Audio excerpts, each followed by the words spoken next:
వేయించిన పచ్చిమిర్చి ఏంటి ఇలాంటి మూతలు వేసుకొని దీనికి చాలా పెద్ద చరిత్ర ఉంది. చరిత్ర ఏం లేదు, బాగా నొక్కులు పట్టింది. బీరకాయ తొక్కు బాగా వేయించిన, కొంచెం వేసుకొని వేసుకున్నాం. టొమాటోస్ ఈ డిజైన్ కోసం కట్ చేసినాయి కాదు, స్పీడ్కి కట్ చేస్తే ఏడ తెగి ఏలు పడుతుంది అని ఆడి వరకు కట్ చేసిన అనమాట. వేగుతుంది బీరకాయ తొక్కు.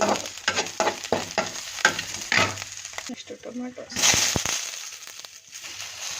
భలే పొగలు వస్తుంది కానీ మాడలేదు, ఆయిల్ వేయాలి. నెక్స్ట్ కొంచెం చింతొక్కు తీసుకున్నాను.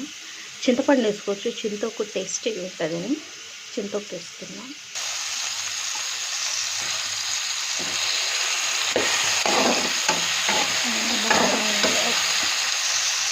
రబ్బలు కూడా వేస్తున్నాను. ఇట్నే ఎందుకు వేస్తున్నాను అంటే టైం అవుతుందని.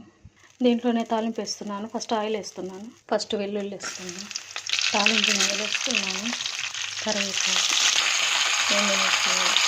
వెల్లుల్లి వేయడం వల్ల టేస్ట్ చాలా బాగుంటుంది, స్మెల్ కూడా బాగుంటుంది. మిక్సీ గిన్నె ఏమో రావట్లేదు, పచ్చడి తోడేసి తాలింపులు వేసేస్తాను.